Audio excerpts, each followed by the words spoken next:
Eh bien salut, alors aujourd'hui on va dessiner, voilà, du moins on va essayer, hein. On va dessiner un Deadpool.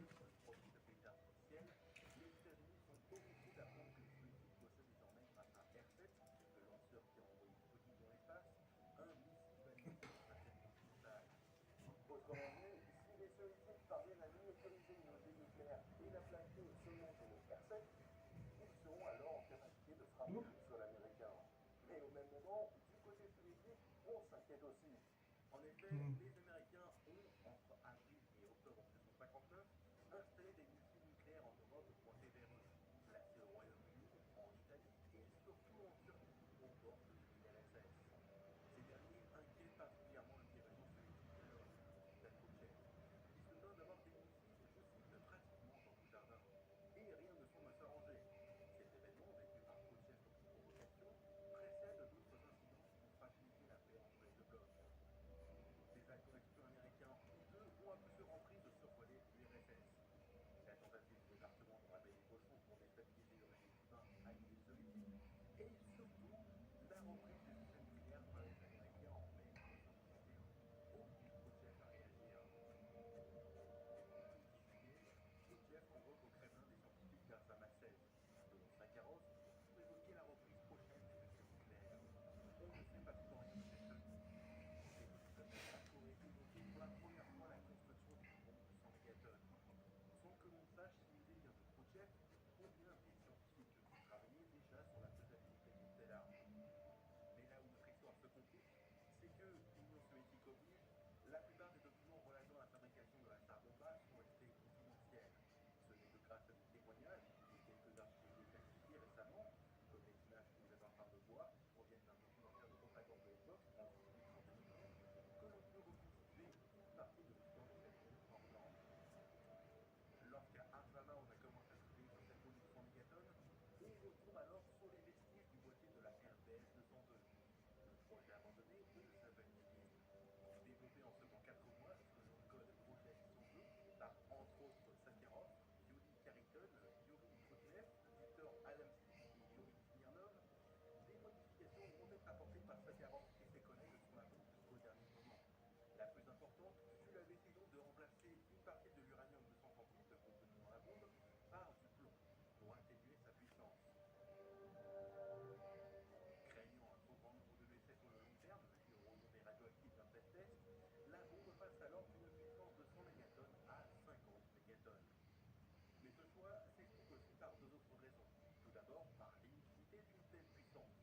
Car même si une bombe de 100 mégatonnes libère 10 fois plus d'énergie qu'une bombe de 10, elle n'occasionne pas 10 fois plus de dégâts, elle l'explose 2 fois plus. Et l'inutilité d'une telle bombe, on va en reparler. Au mois d'août 1961, les scientifiques d'Arzama sont à nouveau convoqués par Khrouchtchev pour lui faire part des avancées sur le projet 602.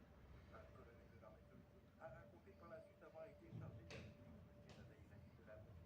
Khrouchtchev aurait alors, je cite, caressé la surface du produit primordial pendant longtemps et a regardé la bombe avec des yeux bleus. Il croyait peut-être alors que la bombe lui allait donner un pouvoir sans précédent sur le monde. Eh bien, peut-être bien.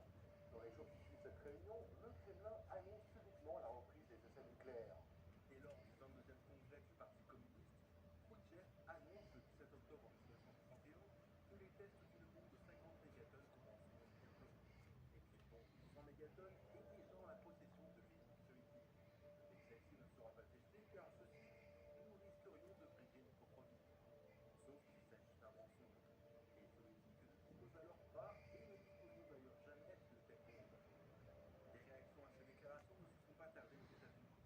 L'administration Kennedy dénonce alors ces futurs essais. Tandis que la presse annonce que ce premier test aura lieu autour d'Halloween, des caricatures comme celle-ci montrent le leader soviétique en sorcière sur fond beige, avec une énorme bombe entre ses mains. Mais Khrouchtchev en a plus rien à faire. Pour lui, l'URSS a été humilié et doit répondre en réaffirmant sa souveraineté, grâce à la peur et à la puissance que génère l'arme atomique. La bombe, quant à elle, est prête à être testée.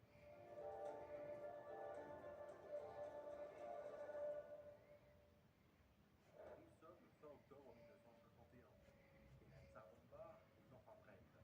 Mais avant d'aller plus loin, j'aimerais faire un petit aparté sur le nom bombe.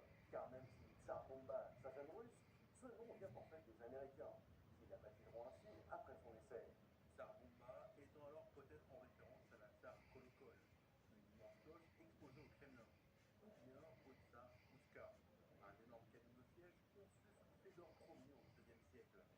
Et même si le nom de Tsar Bomba a depuis été adopté en Russie, à l'origine, cette arme avait bien pour dénomination RDR 202 et était surnommée par les ingénieurs égyptiens Ivan, tandis que Sakharov, lui, en parle dans ses mémoires comme simplement la grosse bombe.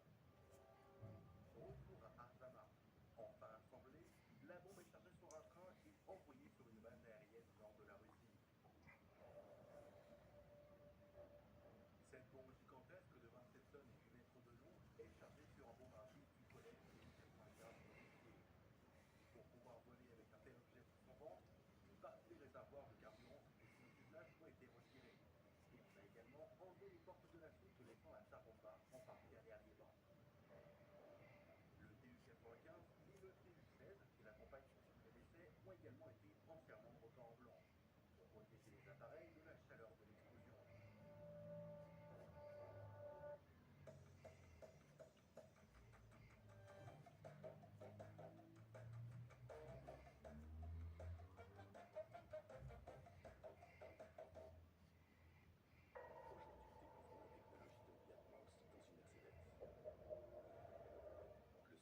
master vous plonge dans une expérience acoustique à 360 degrés. Magique, n'est-ce pas? Et vous découvrez des innovations bien sûr.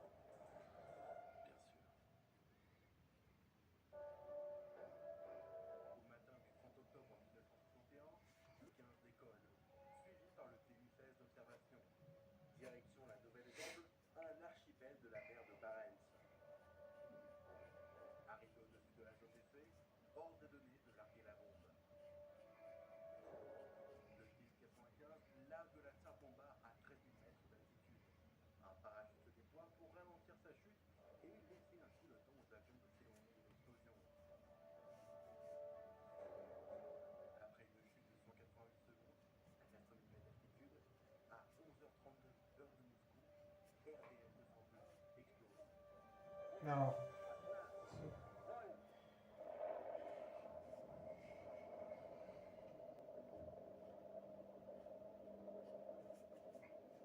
Dans leur avion, les pilotes sont éblouis par l'immense boule de feu. La poussière soulevée et la vapeur produite par la détonation forment un champignon atomique de 64 km. Tous les bâtiments en bois et en pierre situés à moins de 55 km sont détruits. La chaleur de l'explosion est ressentie jusqu'à 300 km et la lumière de l'explosion est alors visible jusqu'à 1000 km autour du lieu de l'explosion.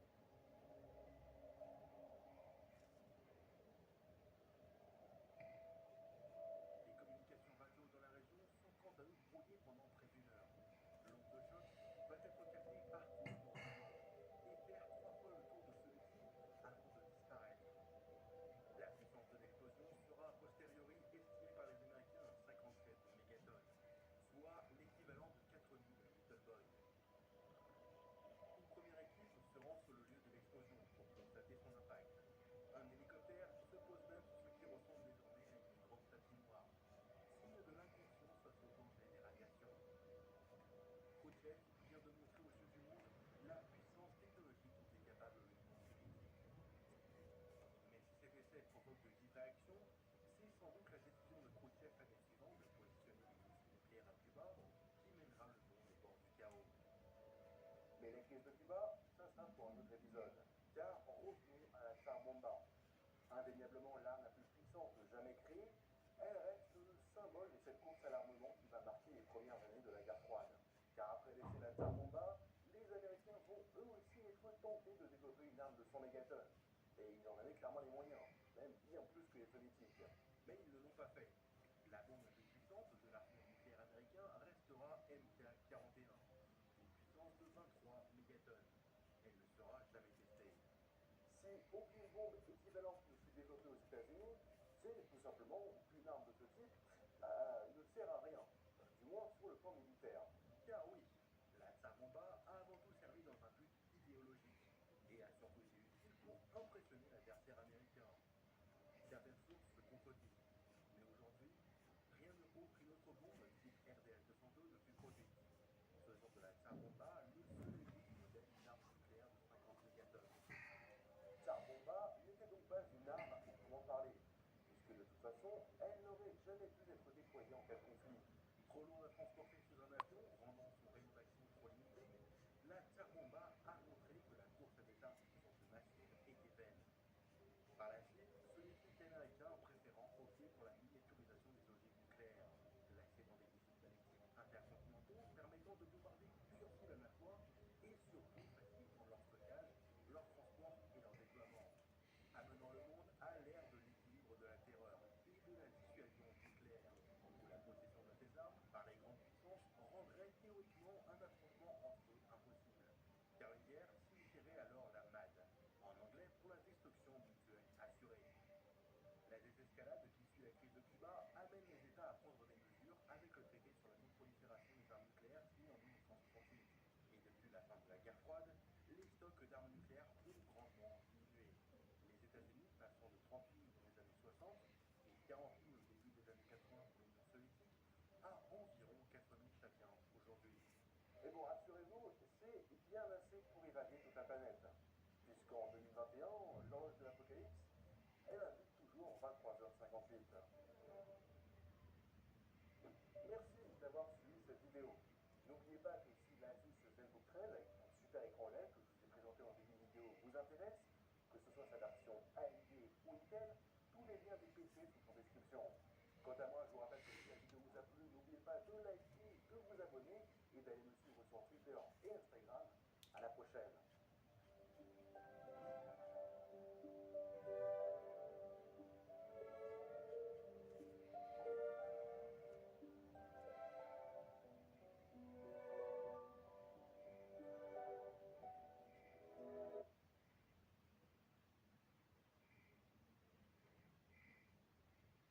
Messieurs, dames, bien le bonjour. On se retrouve aujourd'hui pour une nouvelle vidéo exceptionnelle. Vous l'avez vu dans le titre, on a demandé à la prod non pas de nous sélectionner des vidéos issues de l'internet sur une thématique précise, non, on leur a demandé d'acheter le bateau le moins cher disponible sur les sites d'occasion de type Le Bon Coin. On leur a dit, vous enlevez les épaves, c'est-à-dire les bouts de coque par exemple, qui ne sont pas suffisants pour une traversée. Vous enlevez les EHPAD aussi parce que c'est des personnes âgées dans des bâtiments, ça n'a aucun rapport avec la navigation. On enlève également les énormes trous dans la coque qui permettraient une infiltration d'une part de quelques litres d'eau, mais bien sûr de 7 extra du Titanic à 42,27. C'est beaucoup plus tard dans le film. Donc, la prod l'a acheté, a été le chercher hyper loin. Il est juste derrière, je ne l'ai pas vu. Il n'a pas vu, il n'a pas vu, il n'a pas vu. On n'a pas vu. Il est certainement dégueulasse. On va le retaper, on va le remettre en ordre, on va le remettre en forme, on va le remettre à l'eau dans cette vidéo. Et dans une deuxième vidéo, nous le mettrons à l'épreuve, puisqu'on fera une traversée. Ah, je ne vais pas tout faire, hein. Je vais vraiment m'arrêter à peu près à ce niveau-là. Messieurs, mesdames, on va Donc, c'est c'est vraiment pour moi. Je suis surexcité. Je profite de cette excitation pour dire que si vous aimez ce concept, on achète un Pas aussi véhicule grande que la tête, donc on passe avec un Boeing 747. à peu près là. Tac, Bien sûr, tac. les gens ont bien raison de se On va poser faire la un peu question, plus grand. un drap noir beaucoup plus long. Mais par contre, pour le faire avec un Boeing 747, il faudra absolument de votre côté vous abonner en cliquant sur ce bouton qui ressemble à ça. Voici un petit tuto rapide, effectué en 3 secondes par le moteur, c'est maintenant. Il faut cliquer là, là et là. Pourquoi Rhinoshield? Est-ce que j'ai vraiment besoin d'expliquer? Bah, c'est des spécialistes des coques et des bicoques. Putain, t'es trop fort. Donc là, on va vraiment parler de coques aujourd'hui, puisque Rhinoshield, le sang de la veine du YouTube Game, sponsorise cet épisode et le suivant. Mais on vous en reparle un petit peu plus tard. Alors, très important, combien a coûté ce bateau? Moi, je dirais 800 balles. Moi, 400 balles. Moi, je dis, tu le sais, messieurs, le bateau le moins cher du Bon Coin négocié par la prod du passage. Ah, d'accord. 200 €. Ah non, 800 balles. Je vous rappelle qu'on va effectuer un exploit avec. Vous êtes prêts pour le revue? Non, pas vraiment, mais il n'y a pas de choix. Hein. Mesdames et messieurs, c'est avec ça que nous allons aller au large, direction un autre pays. Nous allons passer les eaux internationales avec ceci. 3, 2,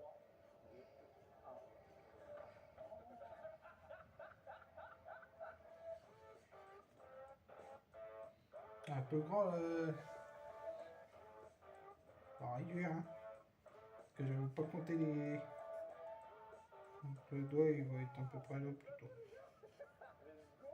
Effectivement, ça 200 balles. Et pourtant, il a Avec le une pouce. gueule. Il est géant. Quand la prod m'a décrit le bateau, je me suis dit, c'est pas possible. Et en fait, je cherche la couille dans le pâté, les gars. Mais oui, mais c'est ça, 200 balles. Bah, après, moi, si je peux me permettre, il manque un truc essentiel. Oui, normalement, si tu l'as, et qui coûte un peu cher, le moteur. Et en fait, il a une gueule vraiment vénère à l'avant. Bah, oui. J'ai pas encore trouvé de trou, ça m'étonne. Ça, c'est parce qu'on le découvrira quand on sera à l'eau. Oui, c'est vrai. Le jeu de littérature rouge un peu. Bah ouais, de ouf, ça fait. On passe à la phase 2 de la mise à l'eau. Non, oh, il y a pas mal de choses entre les deux. Tu vas trop vite. Mais excusez-moi, vous m'arrêtez si je me trompe. C'est un concept de joueur. Ouais. Ouais. Ok. En fait, ce qu'on s'apprête à faire là avec ce bateau, vous voyez le concept toute Mayoret qui était calé sur la MTV à l'époque, on va faire un avant-après qui n'aura aucun sens. C'est-à-dire que là, vous le voyez comme ça, mais il faut que ça soit une Rolls Royce à la fin, tu vois. Un peu clinquant, quoi. Et les gars, non, mais je suis en train de voir ce que j'ai à l'intérieur. Là, il y a énormément de choses qu'on va pouvoir faire nous-mêmes et énormément de choses on va demander à des spécialistes, tout ce qui est électronique, tout ce qui est moteur, d'accord? Tout ce qui est compétences, tout ce qui est compétences qui mettent nos vies en danger. Passons à la découverte. Pourquoi je vous pointe du doigt, je ne sais pas. Abonnez-vous. On repasse le tuto. Là, et là. C'est bon. On y va. Waouh. Montez les gars, montez. Montez, il y a trop de choses à dire. Oh putain la vache. En vrai, il est incroyable. Mais c'est choquant le prix en vrai. Il était à combien à la base? 850 et il est à 200. Il y a une cave à vin en dessous. Il y a une cave à vin, ça c'est ce que je veux savoir. Ouais. Pourquoi il y a un frigo américain J'espère qu'il n'y aura pas d'animaux qui vont. Oui. Et bah il y a du boulot ici. Bah moi c'est le truc qui ressemble le plus à un cercueil que j'ai vu de ma vie. Oui, il y a quand même un intérieur quoi, sur un bateau le moins cher. Oui c'est vrai, je m'attendais pas à avoir un intérieur. On ne sait par quoi commencer. Hein. Non bah là, enlever les algues. Allez. Alors par contre moi j'avais une question parce que du coup il y a un moteur à ajouter, ouais. Mais tout ce qui est volant, tout ça, pourquoi il n'y a pas? Putain mais c'est pas normal. Il n'y a pas de gouvernail en fait. Non, effectivement, je vois ce que vous voulez dire. Grosso modo, on a un peu triché, on n'a pas acheté un bateau, on a acheté une coque. Donc effectivement, il faut qu'on achète un volant avec une manette des gaz, que tout soit installé jusqu'au bout, jusqu'à un moteur. Tout ça, on n'a pas les compétences. On appellera des gens qui savent faire. C'est chiant ça, non? Ça me fait un peu peur. On peut dégager, hein? On enlève, moi je le ramène le week-end. On fait ça avec mon daron en bois. Un peu de porte. Et avec du plexi propre et tout. Mais les gars, là, concrètement, on résume la situation. Il y a tellement de choses à faire qu'on ne sait pas par quoi commencer. On va vivre une aventure sur ce truc. Mais en attendant, à vos cartes, on passe à la phase de la mise à l'eau. Mesdames et messieurs, c'est trop rapide. Apparemment, je connais pas le processus. Messieurs, dames, nous passons à la phase du nettoyage. Première étape, les visages. Visage, et hop, et hop. Étape suivante.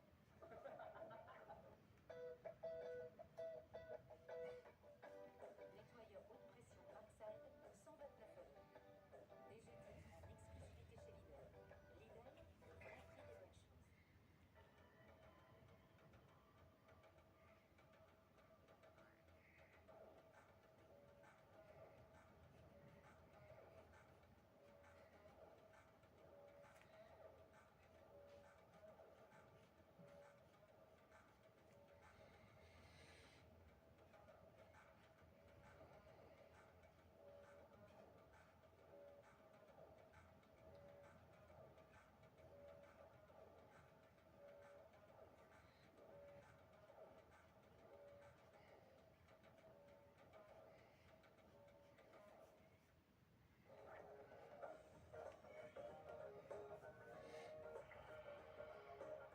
C'est parti donc pour la partie nettoyage. Avec Thomas, nous allons charger de tout ce qui sent la merde parce qu'on a un Oméra peu développé qui nous permet d'aller au fond, de mettre les mains dans le cambouis.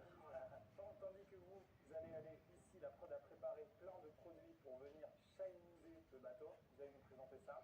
C'est maintenant. Restez avec nous juste après, rien du tout. On y va, on y va. On se fait un petit tas d'algues quelque part. On fait. Hop là, une petite algue de Flirty pour la 12. Alors nous, qu'est-ce qu'on a là? Bah alors, nous on a tout nécessaire de detailing. Qu'est-ce que la prod nous a mis ça? Ça c'est des éponges magiques. Ça c'est des éponges magiques, je sais pas ce que c'est. Effectivement, et je n'ai jamais su à quoi ça servait du coup. Je tiens à préciser qu'on n'a fait aucun commentaire sur notre accoutrement. Ouais c'est vrai, on a dit aux gens, ça c'est normal. Ils étaient un peu dans son peu de travail. C'est bon. Je vais appeler un pote qui se passionne un petit peu pour le detailing et connaît un peu plus tous ces produits que nous. Yeah. Non mais parce qu'il y a un ordre. Detailing. Ah ouais, detailing.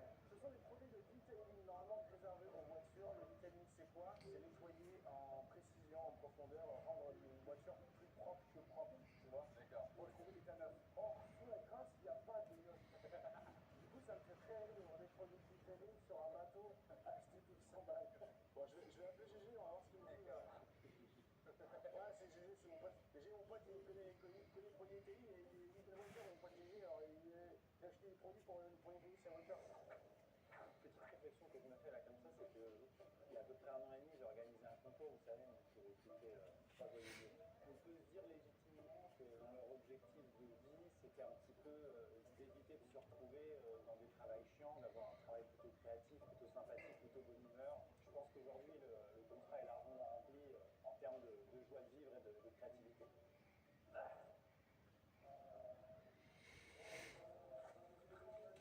Ça va, Thomas? Nickel!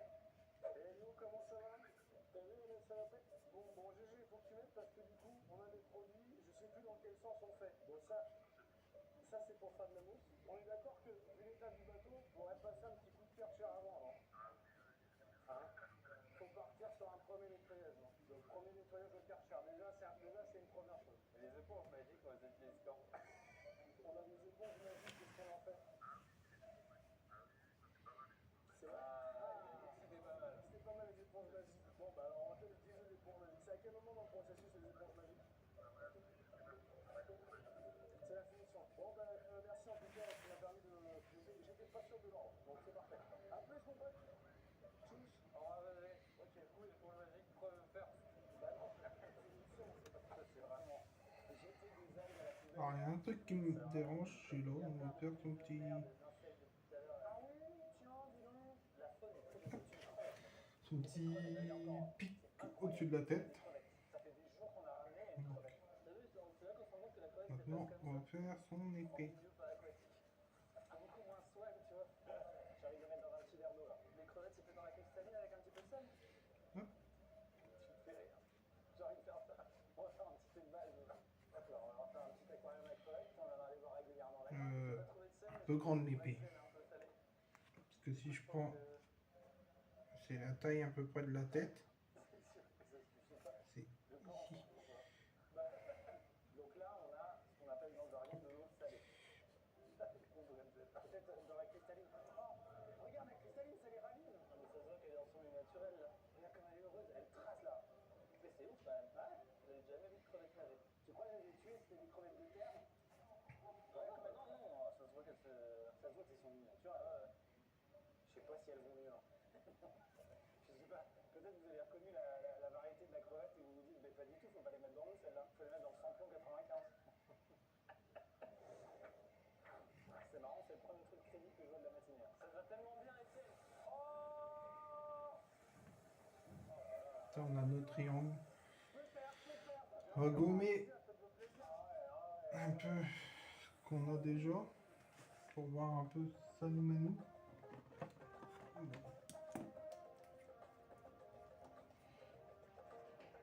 On va gommer Allez, tu les vas plus jouer plus. maintenant, Maxime. Hop, Tu leur reprends pas. Ah. voilà.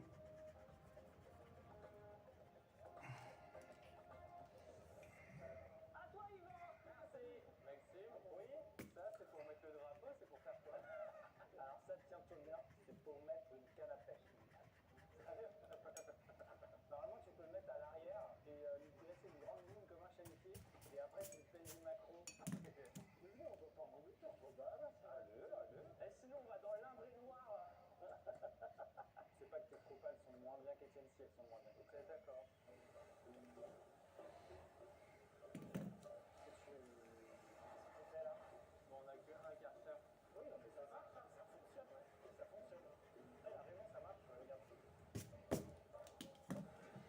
Merci. Mesdames et messieurs, petit point de crevette. J'ai foutu du noir partout. Elle reprend du poil de la bête, hein? Non? Qu'en est-il de nos compagnons? Bah, je sais pas, du coup. Tel qu'on d'habitude, Le tonnerre du prince de je mets un petit gant là, j'ai carrément oublié de le mettre. tu penses que On va le mettre à mais bon, ça va. On va essayer de rattraper les yeux en fait. Ça, c'est...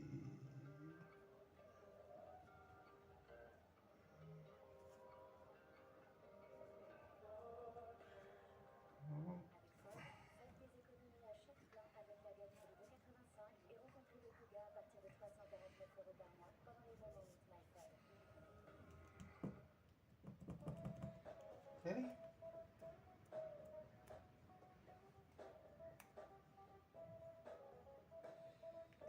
Bon, il y aura des trucs qu'il faudra que je change. Mais je regarde.